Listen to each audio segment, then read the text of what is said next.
지난번에 그 보리밭을 소개를 하겠다고 했는데 이게 이제 보리밭인 줄 알고 썼더니 이게 겸손하게 고개를 숙인 거 보니까 이거는 밀밭이에요. 보리는 교만해서 이 녀석이 인사를 할 줄 몰라. 고개를 빳빳하게 들고 이렇게 있는 게 보리고, 광야에서 짓는 이런 그 곡식 농사는 그냥 한번 씨 뿌리면 끝나는 거예요. 그 쟁기질도 한 번에 썰어지까지 다 끝내는 것이지, 뭐 한국처럼 옛날에 그 경운기나 소로다가 그문 한 고랑씩 이렇게 파헤치고 또 뭐 그거 또 뭐 이렇게 어떻게 썰어질하고 막 복잡한 과정을 거쳐서 하는데, 미국에서는 대형 트랙터로 그냥 그 통째를 끌고 가요. 그러면 앞에는 땅 파고 뒤에 막 땅 쪼개고 뒤집어 엎고 맨 뒤에 달린 것에는 막 썰어질해서 이제 고운 흙으로 만들고, 그리고 이제 한번 가면은 이제 끝나는 겁니다. 그리고 그 다음에 그 씨 뿌리는 트랙터가 또 지나가면서 씨를 한번 딱 뿌려놓고 그걸로 끝나는 거예요. 그래서 그 농사 방법이 그렇게 효율적으로 대량 농경 시스템이 되어 있는 것이 미국입니다. 굿모닝. 오늘은 제가 이곳을 소개하기 위해서 이 페어필드 마을에 왔습니다. 이 자꾸 헷갈려서 이 미국에 비슷한 지형이 많으니까 이걸 자꾸 프레드릭스버그라고 내가 자꾸 기억을 하는 거예요. 그 프레드릭스버그에는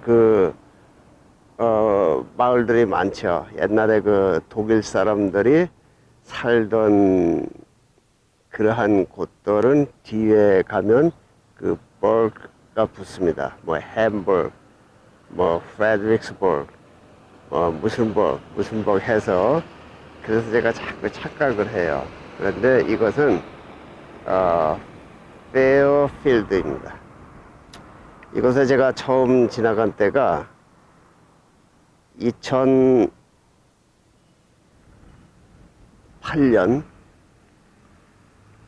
여름에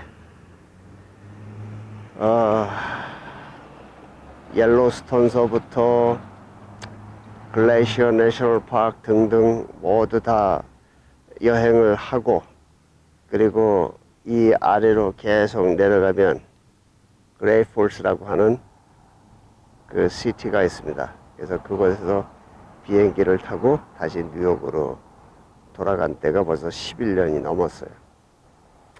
그때 마지막 날 제가 여기서 이 마을에서 잤습니다. 그래서 이 마을에 제가 좀 이따 가볼 거예요. 거기 가면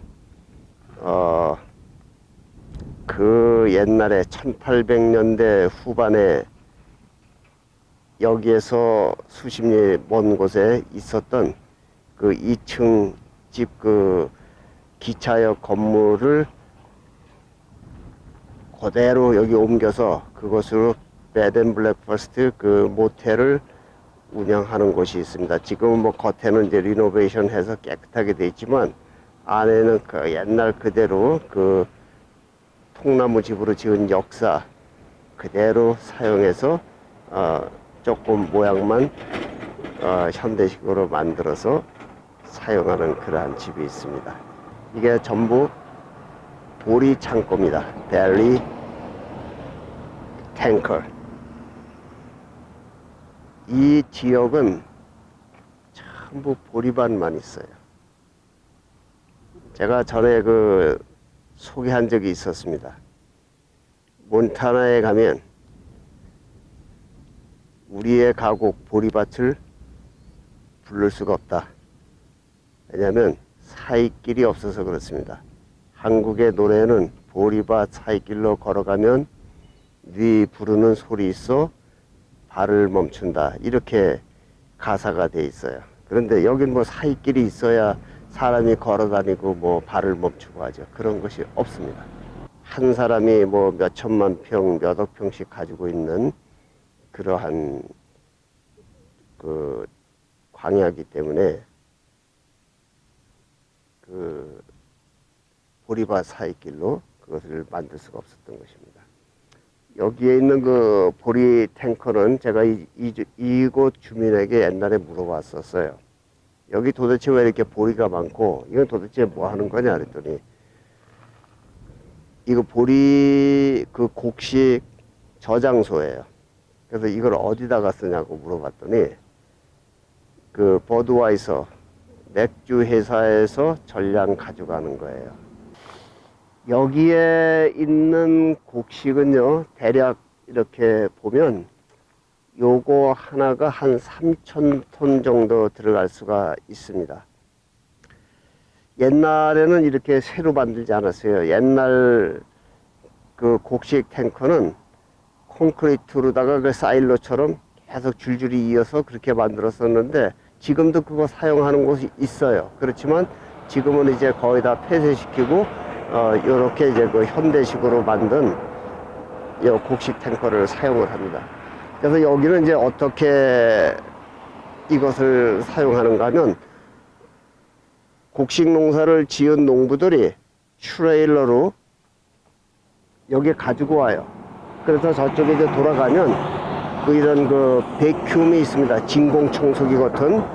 그래서 그걸 거기다가 트레일러 위에다가 꽂아가지고 한 10분이면 다 빨아 들어가요.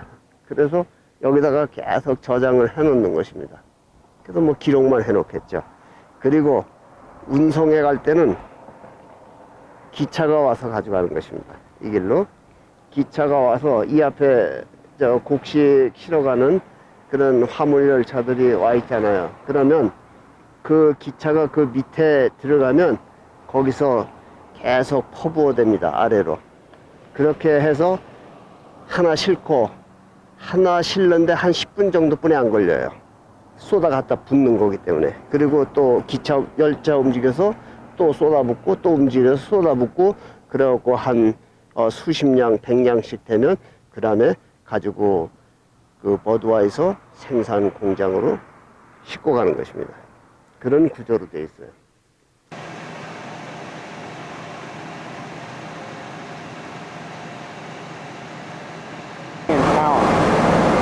So you're looking for tons? Yeah. Tons would be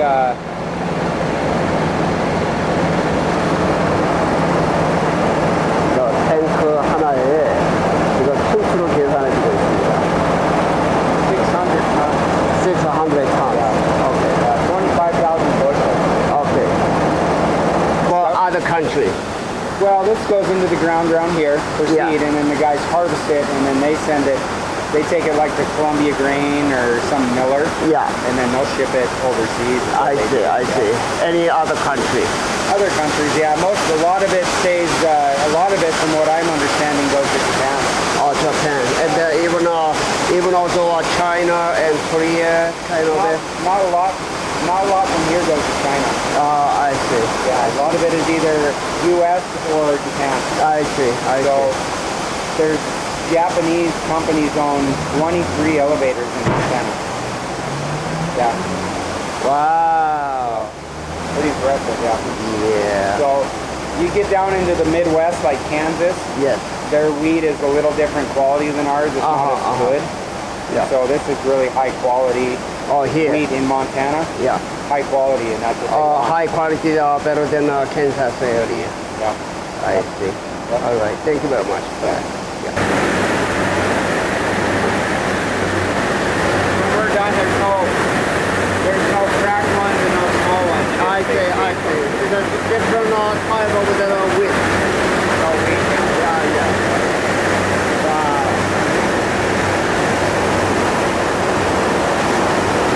에 있는 그 큰 탱커는 버드와이서로 가는 그 보리 저장고고, 자, 이쪽까지 이렇게 쭉 보겠습니다.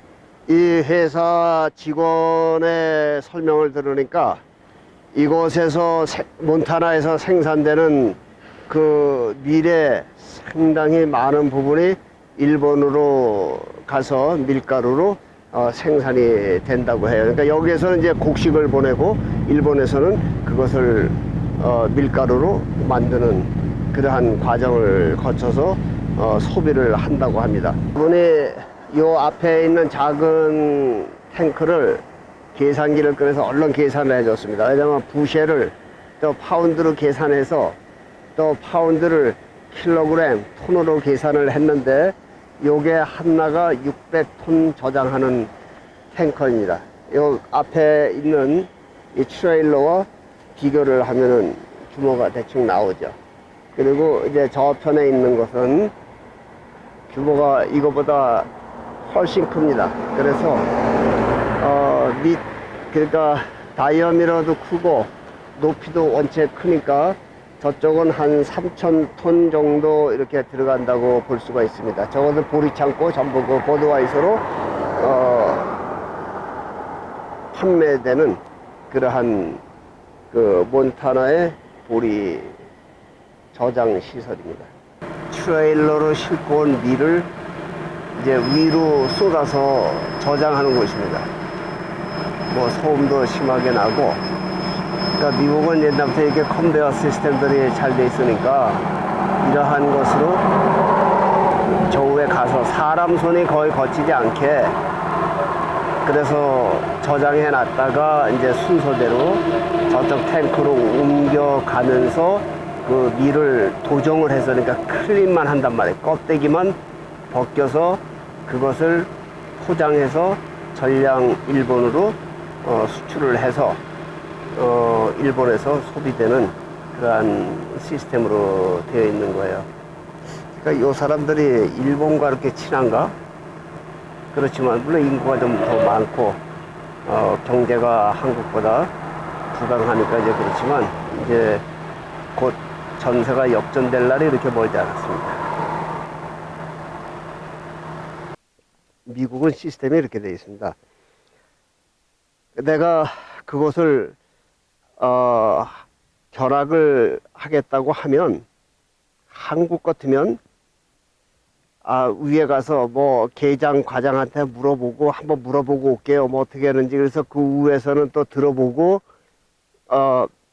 된다 안 된다 또 얘기하면 이 사람이 와서 전하고 이렇게 하잖아요. 미국은 그런 시스템이 아니에요. 미국은 현장에 있는 그 사람이 책임이 있는 겁니다. 그 결정도 그 사람이 하는 거예요.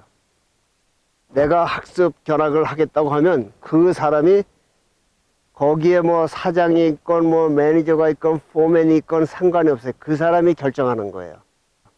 그러니까 미국은 그렇게 편리한 시스템으로 돼 있고, 그러니까 사람들이 유능한 거죠. 그 현장 책임자에게 모든 권한을 다 일임을 했으니까 그 사람이 알아서 하는 것이고, 한국은 항상 현장에 와 있지 않은 사람들이 간섭을 한단 말이에요. 그리고 상부에 보고해야 되고, 뭐 동해 바다에 간첩선이 떴다. 그럼 현장에서 뭐 격침시키든지 뭐 납포를 하든지 해야 되는데, 그것을 뭐 그 소대장한테 전통 돌려서 연락하고 소대장 중대장한테 가고 대대장 연대 뭐 거쳐서 국방부까지 가는데 보통 2시간 3시간씩 걸린다는 거 아니에요? 그런 식으로 뭐 시스템이 돼 있단 말이에요. 그러니까 한국은 사회 전반적으로 무슨 시스템들이 그렇게 돼 있어요. 언제 그거 보고하고 또 그 현장 상황을 알지 못하는 사람이 또 위에서부터 아래로 내려오면서 그 명령을 전달하고 하는 그러한 체계로 돼 있단 말이에요. 그러니까 미국은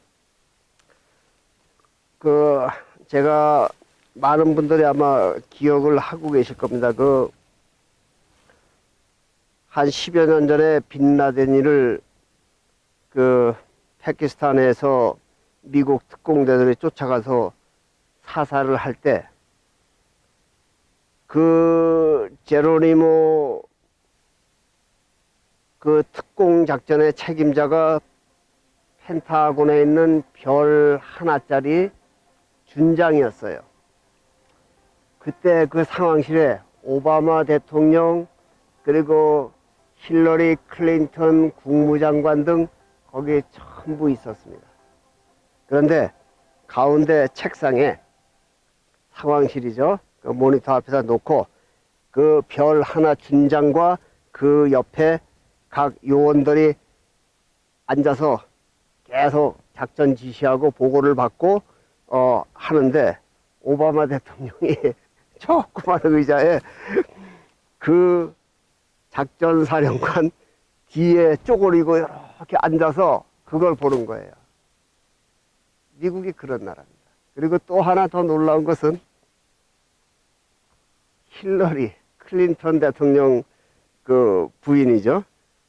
그 사람은 앉을 의자도 없었어. 그러니까 문에 이렇게 서서 그 고위 관리들과 함께 그 파키스탄에서 빈 라덴을 제거하는 그 작전을 보고 있었단 말이에요.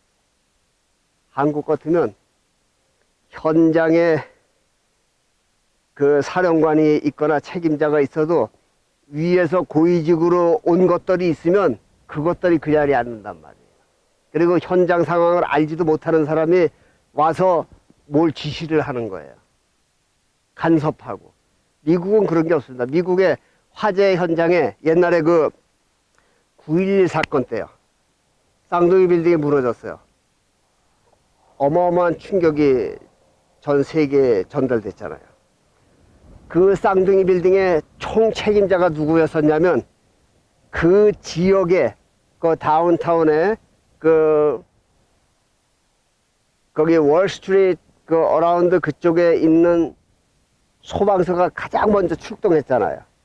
그래서 그 지역의 소방 책임자가 쌍둥이 빌딩 전체의 책임을 맡은 거예요. 왜냐하면 그때 당시에 미 전국에서 굉장히 많은 구조요원들이 왔어요. 소방차가 뭐 펜실베니아, 버지니아에서 오고 보스턴, 매사추세츠에서 오고 어마어마했습니다. 그때 당시에요. 군인들도 어마어마하게 많이 출동을 했는데 전체의 책임자는 그 다운타운의 관할 소방서장이었습니다. 누구도 간섭할 수 없었어요. 그 사람이 최고의 책임자고, 그리고 정견 발표는 그 당시에 뉴욕 시장이었던 루돌프 줄리아니 그 시장이 정견 발표를 했습니다. 그러나 구조 작업 전반적인 것은 그 지역 일개 소방서장에 불과한 그 사람이 했다 그 말이에요. 한국 같았으면 그 소방서장은요, 위에서 관리들이 오면 인사하러 다니기 바쁩니다.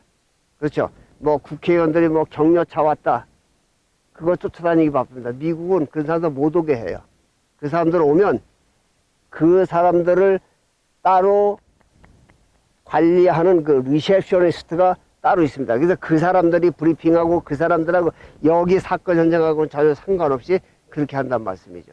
그러니까 미국의 모든 시스템은 현장 책임자 위주로 그렇게 시작이 되고 끝을 맺는다고 보시면 되겠습니다.